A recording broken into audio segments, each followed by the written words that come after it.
Machiavelli एक ऐसा नाम जो सत्ता का, पावर का दूसरा नाम बन गया है। एक ऐसा विचारक जिसके आइडियाज ने, आप कह सकते हैं, शासकों को रास्ता भी दिखाया और शैतान भी बनाया। पर सवाल यह है कि क्या मैकियावेली सच में क्रूरता का पाठ पढ़ा रहा था, या फिर वो बस एक रियलिस्ट था, एक यथार्थवादी जिसे शायद दुनिया ने गलत ही समझ लिया है। तो चलिए आज सत्ता की इस सबसे कंट्रोवर्शियल रूल बुक के पन्ने पलट कर देखते हैं। और सबसे पहले सबसे बड़ा सवाल, क्या पावर के लिए, सत्ता के लिए सब कुछ जायज है? मतलब क्या एक राजा को, एक लीडर को अपनी स्टेट को बचाने के लिए झूठ, धोखा, यहां तक कि वायलेंस, हिंसा का सहारा लेना चाहिए? यही वो कह सकते हैं एक नैतिक खाई है जिसके बिल्कुल किनारे पर मैकियावेली खड़ा है और हमें सोचने पर मजबूर करता है। तो चलिए सबसे पहले उस मिथक की बात करते हैं जो मैकियावेली के नाम के साथ हमेशा के लिए जुड़ गया है। क्या वो वाकई उतना ही बुरा था जितना उसे बताया जाता है, या कहानी कुछ और ही है? देखिए, जब भी हम किसी को कहते हैं ना कि वो बड़ा मैकियावेलियन है, तो दिमाग में एक तस्वीर बनती है, एक चालाक, धोखेबाज पॉलिटिशियन की जो अपने फायदे के लिए कुछ भी, लिटरली कुछ भी कर सकता है। ये शब्द अपने आप में एक गाली जैसा बन गया है। पर क्या ये इमेज, ये छवि पूरी तरह से सच है, या फिर हमने कहानी का सिर्फ एक ही साइड देखा है? देखिए, इस पूरी कहानी को समझने के लिए ना हमें थोड़ा टाइम में पीछे जाना पड़ेगा। 15वीं सदी के इटली में एक स्कॉलर थे डनिंग। उन्होंने एक बहुत सही बात कही थी कि मैकियावेली अपने युग का शिशु था। मतलब उसके विचार किसी शांत लाइब्रेरी में बैठकर नहीं आए। नहीं, वो तो धोखे, साजिशों और लड़ाइयों से भरे एक बहुत ही उथल पुथल वाले दौर की आग में तपे थे। तो 1469 में फ्लोरेंस, इटली में उनका जन्म हुआ। लेकिन उनकी लाइफ का जो सबसे इंपॉर्टेंट फेज है वो है 1498 से 1512 का। इस दौरान वो फ्लोरेंस रिपब्लिक के लिए एक डिप्लोमैट के तौर पर काम कर रहे थे। मतलब उन्होंने पॉलिटिक्स को किताबों में नहीं पढ़ा, उन्होंने सत्ता के इस खतरनाक खेल को अपनी आंखों से देखा था। और ये कोई छोटा मोटा खेल नहीं था, ये एक ऐसा मैदान था जहां एक गलत कदम का मतलब सीधा मौत था। और उस वक्त इटली की सबसे बड़ी प्रॉब्लम क्या थी? प्रॉब्लम यह थी कि इटली एक देश था ही नहीं, वो छोटे छोटे राज्यों में बटा हुआ था जो आपस में ही लड़ते झगड़ते रहते थे। और इसी कमजोरी का फायदा उठाकर बाहर की बड़ी बड़ी ताकतें उन पर हावी हो रही थीं। मैकियावेली का सबसे बड़ा दर्द, सबसे बड़ी चिंता यही थी कि कैसे एक महान सभ्यता इस तरह बिखर रही है। तो उनकी सोच बनी कैसे? 4 बड़ी चीजों का असर था। एक तरफ तो था रेनेसांस, यानी पुनर्जागरण का दौर, जो कह रहा था कि भाई धर्म से ज्यादा जरूरी है तर्क, लॉजिक। दूसरी तरफ उन्होंने सीजर बोर्जिया जैसे क्रूर शासकों को देखा जो कुछ भी करके पावर हासिल कर रहे थे और कामयाब भी हो रहे थे। और वहीं सवोनारोला जैसे आदर्शवादी धार्मिक नेता बुरी तरह फेल हो रहे थे। इन सब चीजों ने मिलकर उनकी एक कठोर, रियलिस्टिक सोच को शेप दिया। और इसी बैकग्राउंड में उन्होंने लिखी अपनी सबसे फेमस किताब द प्रिंस। अब देखिए, ये कोई फिलॉसफी की भारी भरकम किताब नहीं है। इसे ऐसे समझना चाहिए जैसे ये एक रूलर के लिए एक प्रैक्टिकल सर्वाइवल गाइड हो। एक ऐसी रूल बुक जो बताती है कि इस खतरनाक दुनिया में पावर कैसे हासिल की जाए, और उससे भी जरूरी, उसे बनाए कैसे रखा जाए। और उनकी सबसे फेमस पॉलिसीज में से एक है लायन एंड फॉक्स पॉलिसी, यानी शेर और लोमड़ी की नीति।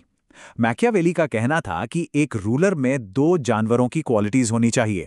जालों को पहचानने के लिए लोमड़ी जैसी चालाकी, और भेड़ियों को डराने के लिए शेर जैसी ताकत। सिंपल शब्दों में कहें तो एक लीडर को जरूरत पड़ने पर चालाक भी होना पड़ेगा और ताकतवर भी। तो इस सर्वाइवल गाइड के कुछ और नियम क्या हैं? नंबर 1, कभी भी संतुष्ट मत हो, हमेशा अपनी पावर बढ़ाते रहो। नंबर 2, जब शांति हो तो उसे छुट्टी मत समझो, वो अगले युद्ध की तैयारी का समय है। नंबर 3, जनता को बड़े बड़े प्रोजेक्ट्स में उलझाए रखो ताकि उनका ध्यान छोटी मोटी बातों से हट जाए। और नंबर 4, जो बहुत इंटरेस्टिंग है, अगर क्रूरता दिखानी पड़े तो एक ही बार में पूरी तरह दिखाओ, बार बार नहीं, ताकि डर तो बने लेकिन नफरत ना पैदा हो। और अपनी इमेज का क्या? इमेज तो सब कुछ है। मैकियावेली की सलाह थी, दुनिया के सामने गुणी, वर्चुअस दिखो, लेकिन अंदर से उन गुणों के गुलाम मत बनो। जब कोई अच्छा काम हो तो उसका क्रेडिट खुद लो, और जब कोई बुरा या अनपॉपुलर काम करना हो तो उसे अपने नीचे वालों पर डाल दो। और हाँ, चापलूसों से बचकर रहो, क्योंकि वो सच नहीं बताते, वो बस वही बताते हैं जो सुनने में अच्छा लगता है। ये जो कोट है ना, ये इंसान के नेचर के बारे में मैकियावेली की सोच को दिखाता है। वो कहता है, एक इंसान अपने पिता की मौत को शायद भूल जाए, लेकिन अपनी प्रॉपर्टी का नुकसान कभी नहीं भूलता। सुनने में कितना कठोर लगता है ना, लेकिन इसका सीधा साधा मतलब यह था कि एक अच्छे शासक को कभी भी भूलकर भी अपने लोगों की प्रॉपर्टी पर हाथ नहीं डालना चाहिए, क्योंकि ये वो एक गलती है जिसे लोग कभी माफ नहीं करते। अब आते हैं मैकियावेली के उस आइडिया पर जिसने सदियों तक कह सकते हैं एक भूचाल मचाए रखा, और वो था पॉलिटिक्स और मोरालिटी का सेपरेशन, राजनीति और नैतिकता का तलाक। उन्होंने पहली बार ये हिम्मत की ये कहने की कि जो चीज पर्सनल लाइफ में पाप है वो पॉलिटिक्स में पुण्य हो सकती है। उनके लिए सबसे बड़ा गोल, अल्टीमेट गोल था स्टेट का सर्वाइवल, राज्य को बचाए रखना। और इस गोल को पूरा करने के लिए जो भी तरीका इस्तेमाल किया जाए वो हमेशा सही माना जाएगा। मतलब अगर देश की सुरक्षा के लिए झूठ बोलना पड़े, धोखा देना पड़े या हिंसा करनी पड़े तो वो राजनीतिक तौर पर सही है, भले ही नैतिक तौर पर कितना भी गलत क्यों ना हो। यही है वो फेमस सिद्धांत, the ends justify the means. और वो इस आइडिया को एक स्टेप और आगे ले गए। उन्होंने कहा कि मोरालिटी, नैतिकता एक नहीं होती, दो होती हैं। एक रूलर के लिए, शासक के लिए, जिसकी नैतिकता है पावर को बचाए रखना, और दूसरी आम जनता के लिए जिसकी नैतिकता है चुपचाप आज्ञा का पालन करना। सोचिए उस दौर के लिए ये कितना विस्फोटक विचार रहा होगा। तो क्या हम मैकियावेली को बस एक विलन मानकर फाइल बंद कर दें? नहीं, कहानी अभी खत्म नहीं हुई है। उनकी जो लेगेसी है, उनकी विरासत, वो इससे कहीं ज्यादा कॉम्प्लिकेटेड और इंटरेस्टिंग है। मैकियावेली को समझने की जो सबसे बड़ी चाबी है ना, वो उनकी 2 किताबों में छिपी है। उनके 2 चेहरे दिखते हैं। एक तरफ है द प्रिंस, जो बहुत ज्यादा उथल-पुथल और अराजकता के दौर के लिए एक मजबूत राजशाही, एक डिक्टेटरशिप का नुस्खा देती है। वहीं दूसरी तरफ है उनकी किताब डिस्कोर्सेस ऑन लिवी।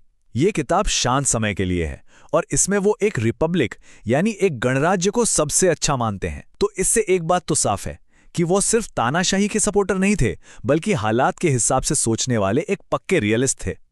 तो आखिर में उनकी विरासत क्या है? उन्हें पहला मॉडर्न पॉलिटिकल साइंटिस्ट माना जाता है। क्यों?